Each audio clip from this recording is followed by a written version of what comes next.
Agora vamos ao comentário da jornalista Raquel Quintiliano, aqui no nosso Giro das 11. Raquel, seja muito bem-vinda. Boa tarde, Camila. Boa tarde para todo mundo que está com a gente. Eu estava com saudade. Esse negócio de entrar a cada 15 dias está me deixando com saudade de vir aqui, viu? Mas a agenda está complicada, mas estou chegando. Estou chegando para comentar, né, casos sérios que eu já trouxe aqui em outros momentos, mas que eu acho que é importante, que é a questão da violência sexual a partir do caso do Robinho e do Daniel Alves, mas também quero falar sobre uma nova estratégia, na verdade é uma estratégia já antiga do governo federal, mas que foi remodelada, que é o Plano Juventude Negra Viva. Então quero comentar sobre esses 3 assuntos hoje, e tenho dicas de leitura, obviamente, também. Vamos nessa. Também você me abandonou, só quer vir aqui de 15 em 15 dias, e aí como é que a gente fica? Enfim, mas estamos aqui. Sim, esse tema é muito importante, eu tratei desse tema no Giro durante a semana inteira, e agora a gente, a partir da lógica e ótica de nós mulheres, né, sempre a gente tem uma questão a mais para trazer. Então, Raquel, como é que qual é a leitura que você fez desses episódios? E a gente teve também, inclusive, né, o episódio da mulher, da nutricionista, que foi, né, assediada dentro do elevador e no final, quando os homens se colocam, né, ele disse que tinha problema psiquiátrico. Ele foi prestar depoimento ontem, o depoimento ainda não foi revelado, mas a gente quer saber o que é que este homem falou, né? Que no final ele sempre arranja uma desculpa, né? Daniel Alves tentou cinco desculpas, né? Durante o processo dele lá na Espanha. Exatamente. Esses casos, na verdade, trazem como flagrante a cultura do estupro. Essa é a questão, é a cultura do estupro. Então, passar a mão na moça dentro do elevador, participar de um estupro coletivo, de um estupro, né, que foi o caso do Robinho, de um estupro individual, que foi o caso do Daniel Alves, e tantas outras situações que a gente vê por aí, tem a ver com essa cultura do estupro. E é muito interessante que as desculpas são muito parecidas. Ah, não, eu estava com um problema, eu estava alcoolizado, ou não foi nada, eu estava, na verdade, cantando ela e ela não aceitou a cantada. Então, assim, vem esse tipo de desculpa que fortalece essa cultura do estupro, de que a mulher está ali disponível para fazer o que quiser. Inclusive, o caso do Robinho, que nessa semana, finalmente, ele foi preso, né? Foi preso ontem à noite, passou pela audiência de custódia ainda à noite e já foi encaminhado na madrugada para o presídio do Tremembé. É um processo que ele já tinha essa condenação há muitos anos, ele já estava condenado pela justiça italiana, só que ele estava no Brasil, e o Brasil não extradita os seus cidadãos. O que aconteceu? A justiça italiana falou, peço para que o Brasil faça cumprir a pena dele, a sentença, no país, então. E foi isso que o Supremo não, o Tribunal Superior de Justiça decidiu. Então, assim, o Tribunal brasileiro não entrou no mérito da ação, simplesmente disse, vamos cumprir a ação que já foi julgada, que ele já foi condenado lá na Itália. E, finalmente, esse drama chegou ao fim, porque isso já tem quase 10 anos, se não me engano, 2013 que ocorreu esse caso, então quase 10 anos, e a pena é de 9, né? Ele estaria terminando de cumprir a pena agora, se ele tivesse sido preso na Itália. Então, ele veio para o Brasil e esse processo ficou rolando esse tempo todo, até que agora a justiça brasileira resolveu acatar o pedido da justiça italiana. E esse caso é muito grave, porque foi um estupro coletivo, não estava só o Robinho envolvido nessa situação, outras pessoas também, parece que mais uma pessoa foi condenada, não sei ainda como está a situação dessa outra pessoa, mas o caso do Robinho chama atenção por ele ser o Robinho, né, ser uma pessoa conhecida, era um atleta que naquele momento estava também, inclusive, em auge de carreira. E o que chama atenção são os áudios e as conversas que ele tem depois do crime com as pessoas que estavam lá. Eu nem vou reproduzir esse tipo de coisa aqui, porque é realmente lamentável, mas ele diz o seguinte, a moça estava bêbada, alcoolizada, ela nem sabe quem eu sou, nem vai saber quem eu sou, isso só vai ganhar repercussão se for para a mídia. Então, no processo, esses áudios também foram usados nessas escutas para poder apurar esse caso. Então, é notório de que ele assume ali que aconteceu alguma coisa nessas conversas e inclusive diz que a pessoa estaria impossibilitada de reagir e de denunciar porque estaria alcoolizada. Então, ao mesmo tempo que ele usa isso para tentar se livrar da acusação, também coloca na mulher, né, a culpabilização por ela estar ali sem todas as suas faculdades mentais para reagir. É um crime gravíssimo, é um crime hediondo, executado em grupo, é uma coisa horrorosa. É mais um caso de estupro que a gente precisa estar acompanhando e estar atento, e finalmente agora ele vai cumprir a pena. Os advogados dele já entraram com habeas corpus, já foi negado, então ele segue preso e agora, é claro, a gente tem que entender como é que isso vai funcionar, porque a justiça brasileira tem uma série de medidas, né, nas leis de penais. Então, tem aquela coisa do cumprimento da pena por bom comportamento, você consegue reduzir X anos, se você trabalha dentro da penitenciária, enfim, tem uma série de coisas que pode ter uma progressão da pena, isso se reduzir e ele está em liberdade em menos tempo. Mas a gente vai ter que acompanhar o caso para saber. Agora, o que chamou atenção esses dias com o Robinho, e que a imprensa, inclusive, deu visibilidade, que foi a versão dele. Gente, não cabe mais a versão dele, ele já foi condenado, ele já deu a versão dele. Não cabe mais a versão dele, inclusive falando que poderia ter sido vítima de racismo. Sim, ele pode ter sido vítima de racismo, assim como qualquer outra pessoa negra em qualquer lugar do mundo. A questão é o seguinte, você ter sido vítima de racismo nesse processo não invalida o crime que você cometeu. Uma coisa é uma coisa, outra coisa é outra coisa, como a gente costuma dizer. Então, o crime é sério, é hediondo, foi feito em grupo, as notícias da época e esses áudios são horríveis, assim, é uma coisa tenebrosa de como que esses homens se articularam para violar aquela moça jovem albanesa em 2013. Então, na Itália. E o outro caso também veio, né, mais uma vez à tona esses dias, que foi o caso do Daniel Alves, que também é um caso de estupro, que não foi um caso de estupro coletivo, mas aconteceu no final de 2022, aí em dezembro, véspera de Ano Novo, também uma violência sexual. Ele foi preso muito rápido por conta de um protocolo de segurança que tem na Espanha, esse caso ocorreu na Espanha, ele foi preso rápido em janeiro, está preso desde então todo o processo correu com ele preso. Ele foi condenado a 4 anos e 6 meses de prisão por estupro, estou checando aqui a informação, só que a justiça espanhola tem uma possibilidade de pagamento de fiança. Então, estipulou uma fiança de 1 milhão de euros para que ele pudesse sair imediatamente da prisão e cumprir o resto da pena em liberdade. Isso não significa que ele está livre, ele continua cumprindo a pena, mas em liberdade, mas tem que estar na Espanha, não pode sair de lá, tem uma série de regras. Mas o que chamou, além de chamar a atenção o caso da justiça ter colocado essa fiança, que eu achei muito esquisito, num crime tão grave, mas eu não conheço a legislação de lá para dizer, mas eu achei um absurdo. Particularmente, eu acho que não tem que pagar fiança, tem que cumprir a pena, especialmente quando são crimes desse tipo, que eu entendo como crimes hediondos. Mas existe essa possibilidade. Mas o que chamou a atenção essa semana foi o seguinte, as notícias que circularam dizendo que o Neymar pai, né, o pai do Neymar Júnior, do jogador, o pai dele ia socorrer o Daniel Alves com esse 1 milhão de euros para pagar essa fiança. Isso circulou na imprensa, pegou super mal, e aí ontem, se não me engano, o Neymar pai colocou uma nota pública dizendo que já tinha ajudado Daniel Alves e que neste momento não ajudaria mais para pagar essa fiança. Então, a gente vê a coisa da cultura do estupro e também desta comunidade do futebol, vamos dizer assim, muitas vezes sendo conivente com esse tipo de situação. Não só conivente com uma possibilidade de ajudar a pagar essa fiança, mas, sobretudo, não se pronunciando. Não se pronunciando. Né? Não teve jogadores se pronunciando sobre isso, trazendo à tona essa questão, problematizando.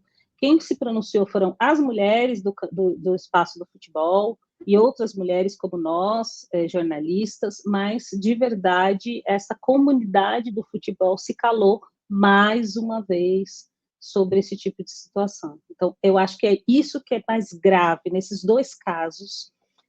Como é que abre esse espaço para que a pessoa conte mais uma versão, ou 5 versões, como foi o caso do Daniel Alves, e ainda por cima não se fala sobreocorrido, foi um crime horrível. Eles não são só ex-jogadores, eles são criminosos, condenados por um crime hediondo. Então, a gente precisa realmente discutir como é que essa cultura do estupro mantém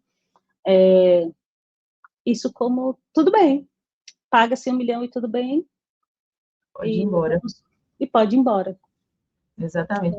É bem pontuado isso que você trouxe com relação a nenhum pronunciamento de nenhum homem, né, dentro do futebol. Aquilo que a gente vem falando também sobre feminicídio, né, sobre violência contra a mulher, que a gente precisa dos homens neste contexto para poder abraçar e conversar com outros homens. E nada mais interessante nesse momento do que a gente tivesse, né, o pronunciamento, né, de homens dentro do futebol. A gente, você falou de mulher dentro de futebol, foi a presidente do Palmeiras, né, se não me engano, que falou sobre isso, que foi um tapa, né, na cara das mulheres, né, a vítima que sofreu, né, com o Daniel Alves. Ela disse que se sentiu estuprada mais uma vez, é aquilo que a gente fala da revitimização, né?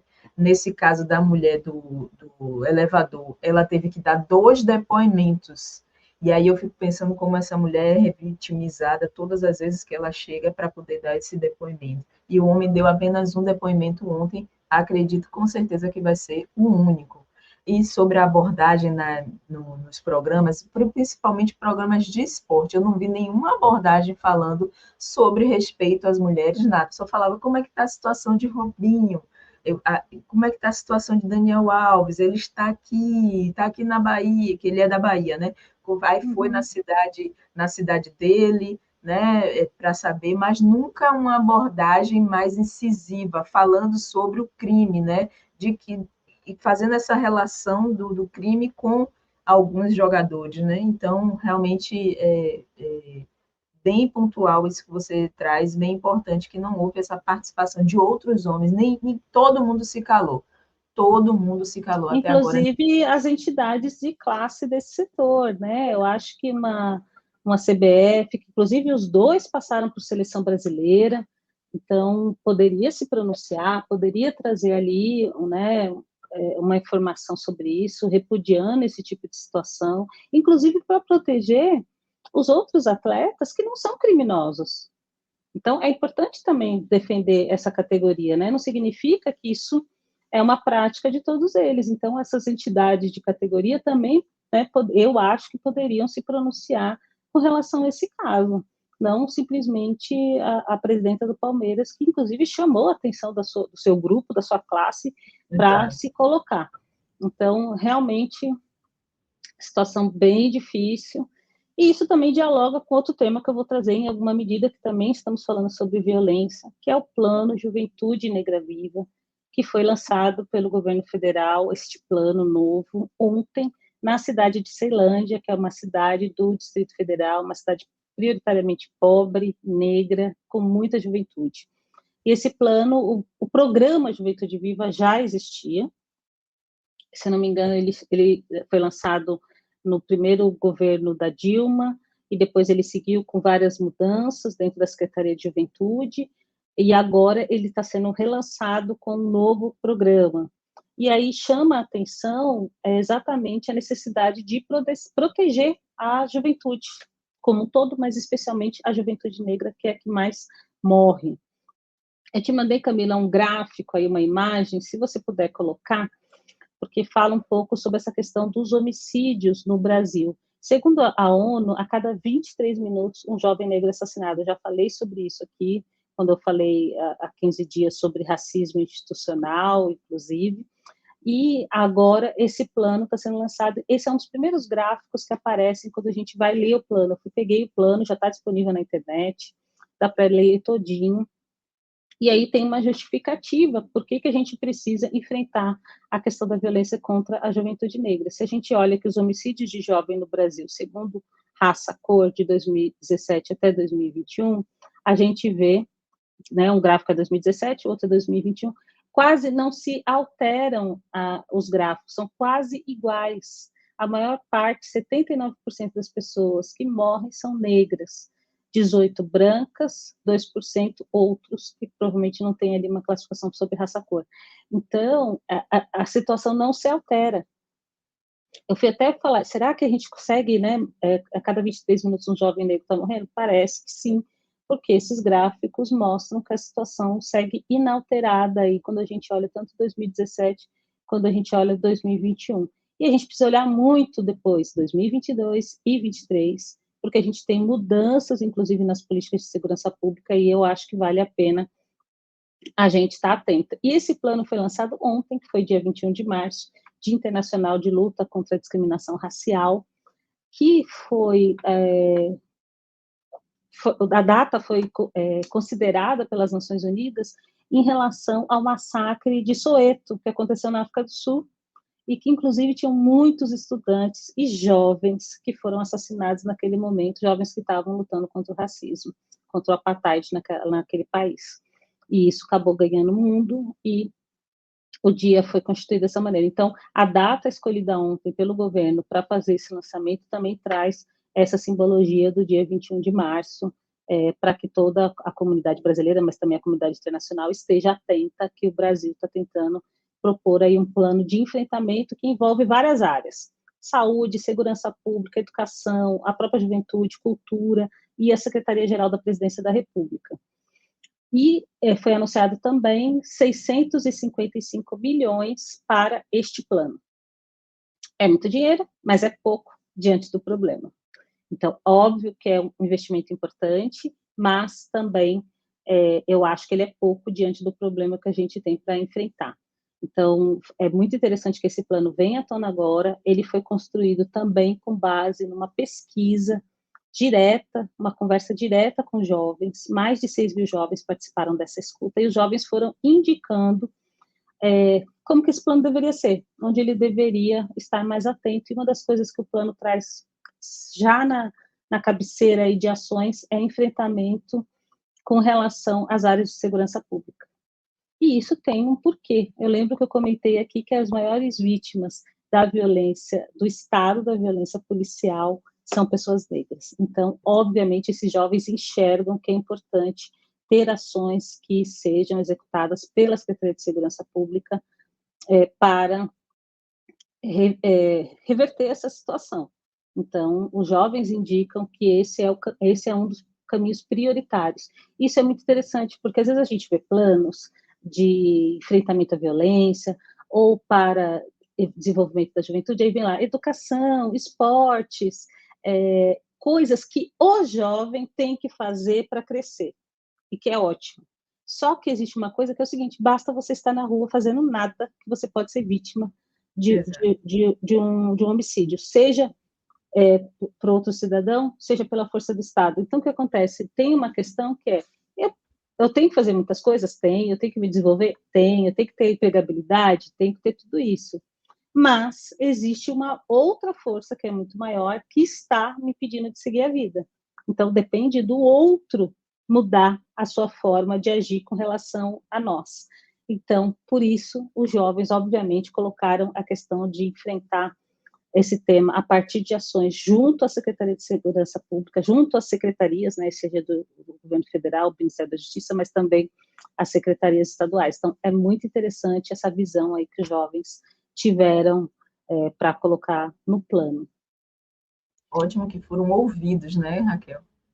Foram ouvidos. Isso foi bem interessante. Nos outros processos de articulação de Juventude Viva também houveram escutas, mas eu acho que essa foi mais ampliada e foi fundamental. O plano está bem interessante, vale a pena ler, já está disponível aí do site do governo federal, acho que é importante ler. Ótimo. E tem dicas de livro, Camila. Isso, as dicas de livro que a gente fica aguardando o finalzinho do comentário. Exato. Primeira dica é o seguinte: tem um convite para quem estiver em Brasília, amanhã às 17 horas, na Livraria Circular, que fica na 113 Norte, no plano piloto, bloco A. Às 17 horas eu vou estar lançando o meu livro em Brasília, Negra Percepção sobre mim e nós na pandemia. Eu morei em Brasília 3 vezes, eu dedico esse livro também à Comissão de Jornalistas para a Igualdade Racial do Distrito Federal, organização que eu ajudei a fundar em 2007. Então, quem estiver em Brasília, amanhã às 17 horas, passa lá para me conhecer. Vou estar na Livraria Circulares. Mas eu trouxe biografias como sugestões de leitura, porque eu acho que tem a ver com esses dois temas. O primeiro é Lula, o Filho do Brasil. Acho que é super interessante, tem a ver com essas discussões que a gente está trazendo, né, ultimamente aqui, um homem não branco, que eu costumo dizer, e que, enfim, todo mundo sabe a história do Lula, mas essa biografia é muito interessante, tem entrevistas com pessoas da família dele, ela é bem antiga, essa daqui é a edição de 2008, e já é a terceira edição, então já sai faz bastante tempo. Outro grande personagem político que eu trago aqui é Mandela. E esse aqui é muito interessante, que esse aqui está em inglês, tá? Que é Long Walk to Freedom, Um Grande Caminho para a Liberdade, mas tem ela em português, e são cartas que ele foi escrevendo. Então, é muito interessante, pensando aqui no 21 de março, que foi ontem, um homem que lutou pela liberdade do seu país e de todas as pessoas, vale a pena ler, muito, muito interessante. Sou devoradora de livros, gente, e vocês também. E o outro tem tudo a ver com esse tema, tanto com relação à violência contra a juventude, e sobretudo a juventude negra, que é Malcolm X, uma liderança negra americana, que jovem, né, lutou para enfrentar o racismo e a violência, inclusive de arma de fogo, contra pessoas negras no seu país. Então, aqui, biografia do Malcolm X, essa edição é de 2013, da Companhia das Letras. A primeira que eu falei, que era do Lula, é da Fundação Perseu Abramo, tá? Super importante também, publicação da Fundação Perseu Abramo. E a última que chegou às minhas mãos esses dias, da editora Best Seller, incrível, não comecei a ler, mas eu já dei uma folheada, bem, bem interessante, tem fotos, que é Tupac Shakur, rapper Tupac Shakur, aqui a biografia dele, foi assassinado também jovem, né, uma artista super jovem, foi assassinada nos Estados Unidos, e aqui tem a biografia dele, uma biografia autorizada, não comecei a ler, recebi essa semana, mas muito, muito interessante, tem inclusive trechos aqui com a letra dele, escrevendo coisas, tem fotos, então parece aqui, com certeza ele denunciou muito essas questões, vale a pena ler tudo isso. Raquel, muito obrigada pela sua participação, pela sua troca que você fez aqui e também pelas suas indicações de leitura. Pô, gente, Raquel, a gente só vai ter Raquel semana daqui a 15 dias, viu? Então, aguardem aí, segure a ansiedade, mas quem estiver em Brasília, pode ir a Brasília para o lançamento do livro da Raquel. Raquel, suas redes sociais estão aqui, @negrapercepção, quem quiser saber mais detalhes, só entrar lá. Obrigada, Raquel. Uma boa tarde para você, bom final de semana. Boa tarde, bom final de semana, Camila. Boa tarde para todo mundo. Até a próxima.